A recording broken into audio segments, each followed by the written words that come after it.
Latest updates के लिए हमारे चैनल को लाइक, शेयर और सब्सक्राइब करें। साथ ही नोटिफिकेशन के लिए बेल आइकन दबाना ना भूलें।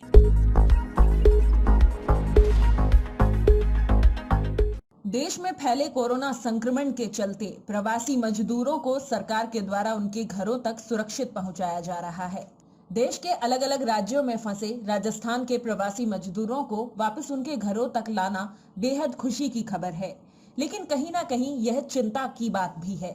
चिंता की बात इसलिए है क्योंकि अगले कुछ दिनों में देश के अलग अलग 7 राज्यों से 24 ट्रेनों के जरिए करीब 30,000 प्रवासी लोग राजस्थान लौटेंगे। यह सभी प्रवासी मजदूर ऐसे राज्यों से लौटेंगे जहां कोरोना संक्रमण ने अपनी मजबूत पकड़ बना रखी है। प्रवासी मजदूरों को महाराष्ट्र, पश्चिम बंगाल, झारखंड, तेलंगाना, आंध्र प्रदेश, गुजरात और कर्नाटक से श्रमिक स्पेशल ट्रेनों के द्वारा लाया जाएगा। देश में अब तक 74,000 के करीब कोरोना संक्रमित मिल चुके हैं और इन सभी राज्यों में कुल मिलाकर 38,000 के करीब कोरोना संक्रमित मिल चुके हैं, जो देश में मिले कोरोना संक्रमित मरीजों का 50% है। ऐसे में यह चिंता का बड़ा विषय है। जरा सी चूक और राजस्थान में कोरोना विकट स्थिति पैदा कर सकता है। हालांकि प्रदेश की गहलोत सरकार ने सभी पुख्ता इंतजाम किए हुए हैं और इन प्रवासी मजदूरों को क्वारंटाइन में भी रखा जाएगा। बहरहाल अन्य राज्यों से लौटने वाले इन प्रवासी लोगों को क्वारंटाइन में रखने के साथ साथ इनके स्वास्थ्य की भी निगरानी रखनी होगी।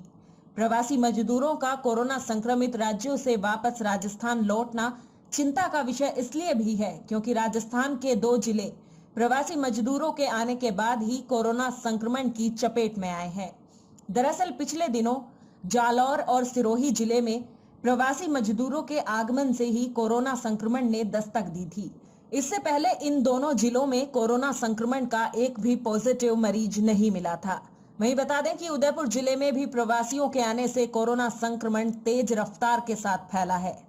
उदयपुर में कोरोना मरीजों का आंकड़ा 200 के पार पहुंच गया है। पिछले 5 से 7 दिनों में उदयपुर में कोरोना ने तीव्र गति से लोगों को अपनी चपेट में लिया है। इसी बीच बता दें कि दूसरे राज्यों से राजस्थान आने के लिए 11.37 लाख प्रवासियों ने रजिस्ट्रेशन करवाया है। अगर इन प्रवासियों के राजस्थान लौटने पर सावधानी नहीं बरती गई तो कोरोना संक्रमण प्रदेश में भयावह रूप ले सकता है।